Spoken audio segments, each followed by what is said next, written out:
Hey everyone, Face here. It is about 10:30 in the morning on Sunday, and I have been up all night. I get pretty nasty cases of insomnia every once in a while, and I'm kind of suffering from that right now. On the upside, it has left me with plenty of time to get some modeling done. At present, I have 3 different projects on the go. And that's not including the Vic Viper that I showed off in one of my last videos. I have built it, and that's pretty much all I'm going to be doing with it. Unfortunately, it's not a very good model. I shouldn't say that. I shouldn't say it's not a very good model. It's just not up to the standard that I'm used to. I don't know what I was expecting. I've built a lot of stuff from a lot of Japanese companies, and this is probably the worst modern Japanese model I think I've ever built. I mean, I've seen some American and European stuff that's on about this level, that's fairly modern, but when it comes to Japanese stuff, this is definitely not of the standard that I'm used to. So maybe I'm coming from a bit of a bias. But it's a very average kit for the most part. In places, it's not very good at all. In fact, a part just fell off, and I will show you why and where that part fell off from. The worst part about this kit is these intakes right here on either side. If you can get a look at that, they don't sit down properly. They don't sit against the hull properly, and they don't fit together properly. Like, there's a little gray mechanical part that they attach to in here, and nothing really fits together. It's a real shame. The fit tolerances aren't that great. The plastic tolerances aren't very good. The plastic quality itself is just pretty average. It's very, very translucent. I mean, I don't know if you can quite make it out, but if you might be able to see the shadow of my finger moving behind the plastic in the wing. I don't have any light behind me that I can backlight it with, but yeah, even if it's not backlit, you can really kind of see almost right through the plastic. It's that kind of cheap. So it's kind of a bummer that Gradius, which, you know, was one of the best pure action shooter games of its era. I mean, it was the Contra of side-scrolling shoot-'em-ups, which is funny because they were both made by Konami, so it shouldn't be too surprising. But it just would have been nice if the license for Gradius kits had been given to a company with a... I don't know if Atelier Sai, the company that made this, is a new company, or if they haven't made a lot of models before. But it would have been nice if it had been given to a company that could have done something a little better with it. I mean, I'm not saying like Tamiya or even Hasegawa, which does have a record of doing like science fiction stuff, but maybe Kotobukiya. You know, they do a lot of sci-fi stuff. They're doing Mega Man figures now. I mean, that's outstanding. I've got one on order. I'm really, really psyched to get my hands on it. You know, that seems like a no-brainer. They do a lot of really obscure Japanese video game stuff. So it like I said, it seems like it's kind of a no-brainer that maybe they should have gotten the license to do Gradius as well, but they didn't. So, you know, we got stuck with this. It wouldn't be impossible to make a good model of it, but it would take some skill. It really would take some talent to make a quality model out of that. So no, that is not one of the 3 projects that I'm working on right now. Project number 1 is my TIE Fighter, as I'm sure you're probably not too surprised. It's pretty close to finished. If I had been just straight building this, I could have been done in probably 3 days, maybe even less. It is such a simple kit. It has, I don't know, 25, 30 parts. It's basically a scaling up of the 72 scale kit. Not to say that's a bad thing. I mean, the 72nd scale kit is outstanding, but it's just a quick, easy kit. But the reason why it took me a little bit longer is if you look from behind, I lit the engines, put a couple of LEDs in it, and powered it with a couple of watch batteries stashed in the very bottom. There's not a lot of space in there, so I was not able to put together any kind of contact setup for the batteries. So really all I've got is just, there's a loose wire there, and when I want it to turn on, I'll just kind of touch it to the battery. If I want it to be on long term, I'll kind of tape it down.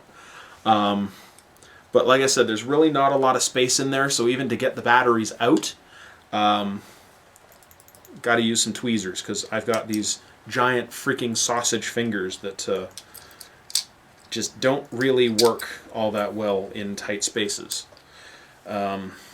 So with those out, I can show you kind of how the whole setup inside works. I've got a magnet there and a magnet on the bottom plate, and that's how the bottom plate fits together.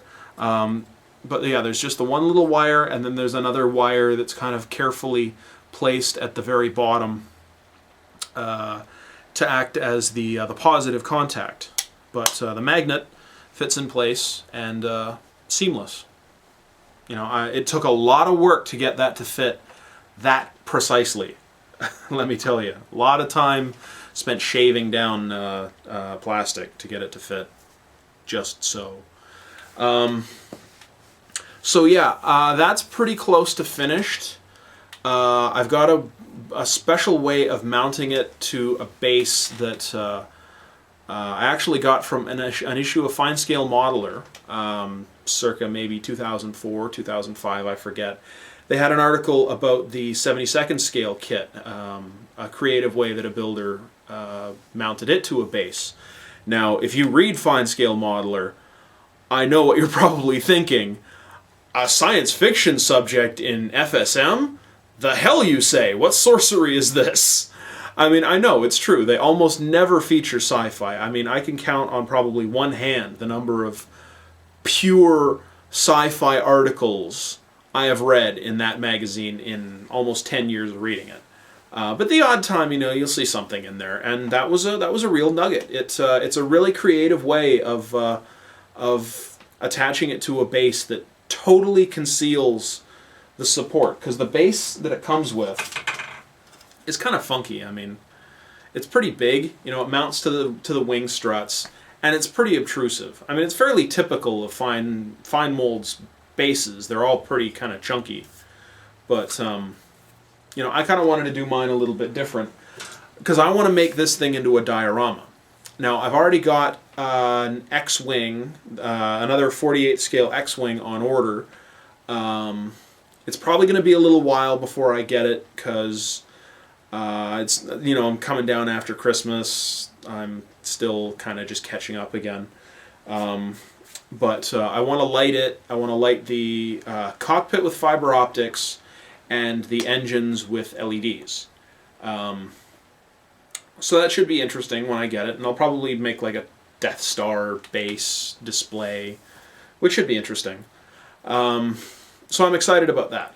But as I said, I have 3 different projects on the go, and that is not project number 2. No, project number 2 is something I got started on way back in September. If you've been watching my channel for the last little while, you might have heard me mention a project I got started on and had kind of abandoned. Well, my MH-53 is nearly finished. Hallelujah. I'm not sure what possessed me to get back to work on it, but a couple nights ago I was looking at it and I just decided, the hell with it, I'm going to finish it. And I did some pre-shading.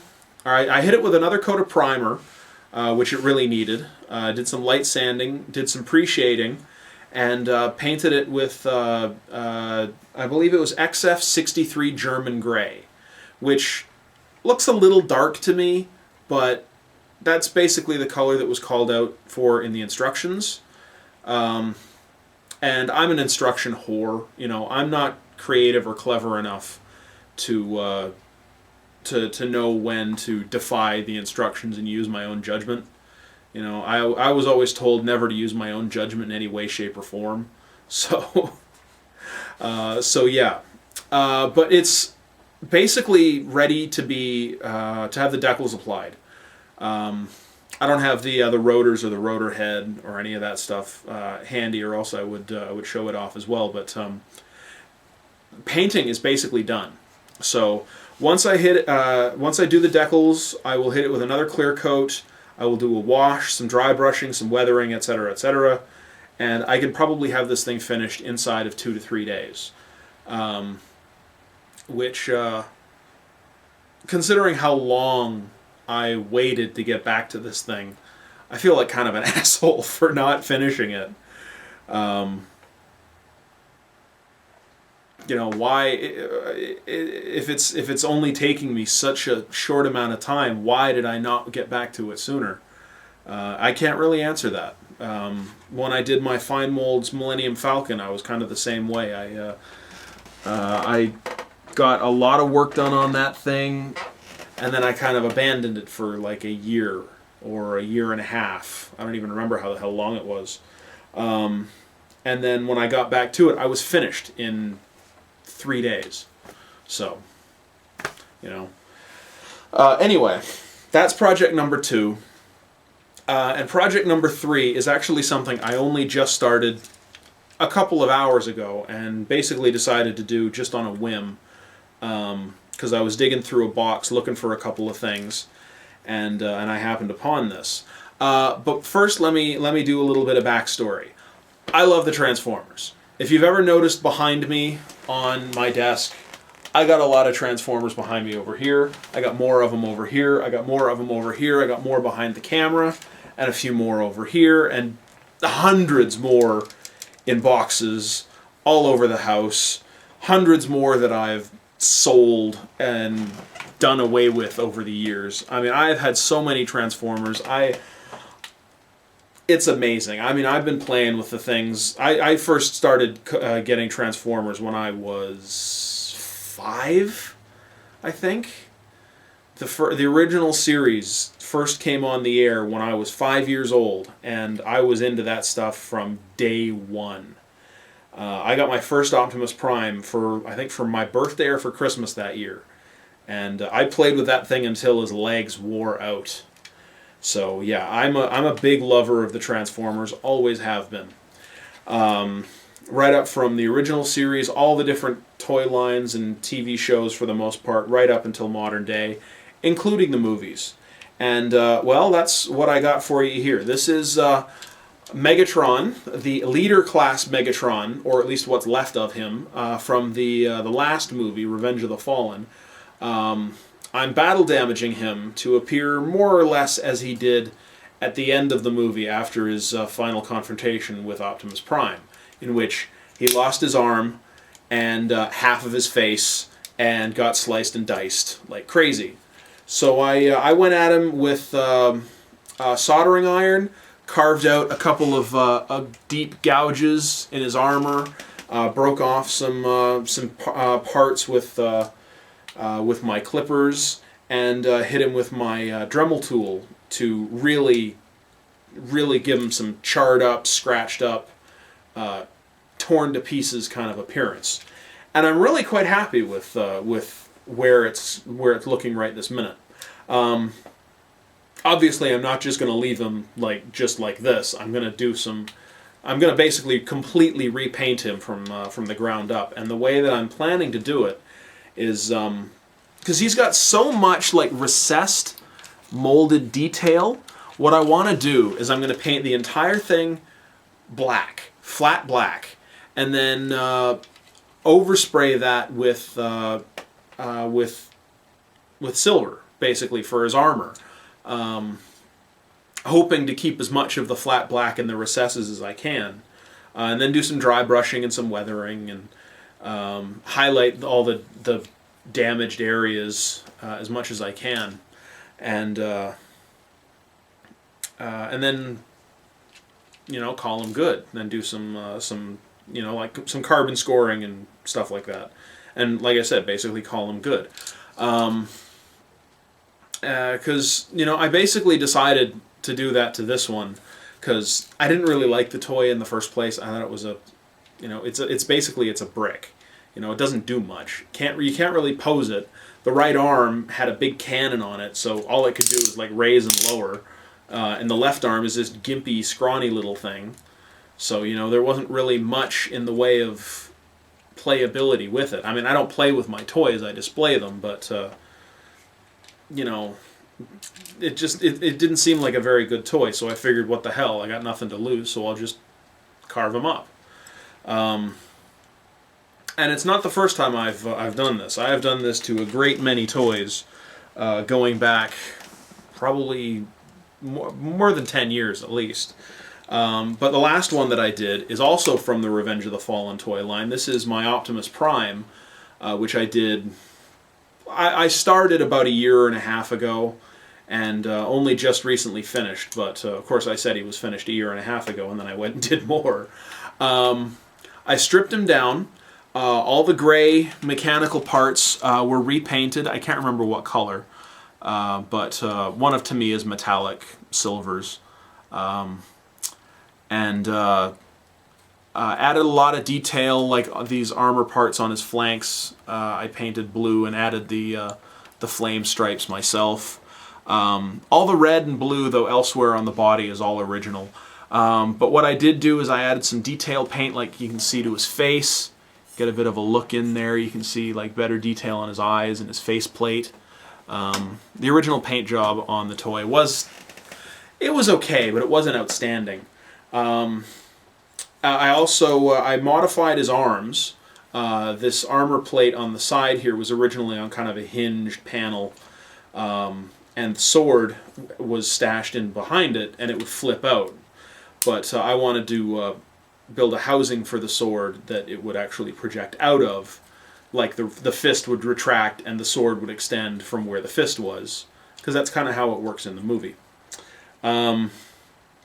So anyway, like I said, he's done. I probably won't do any more work to him, but I'm going to do basically the same thing to Megatron, as just improve the toy by repainting and sacrificing its ability to transform.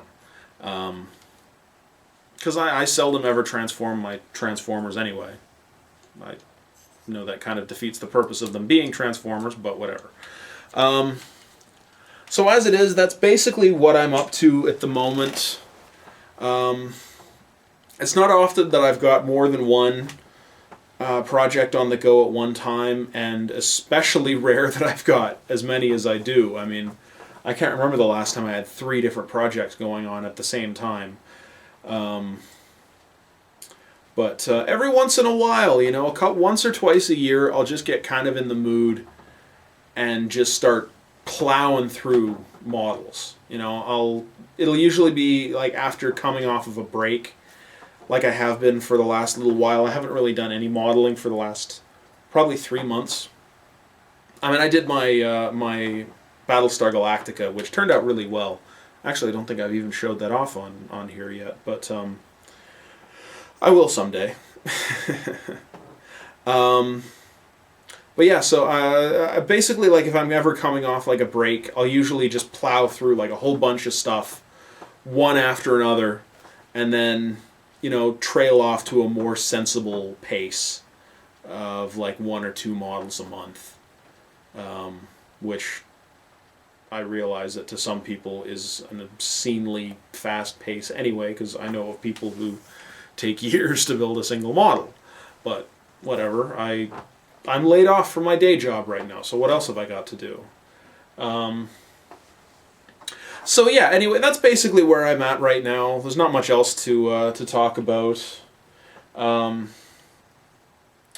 I've got to see if I can get down to the hobby shop tomorrow. They're closed on Sundays, unfortunately, so I got to see if I can go in tomorrow. because I've got to pick up some supplies for my TIE fighter, and that's pretty much all there is to say. So everyone out there, thank you for watching, and happy modeling.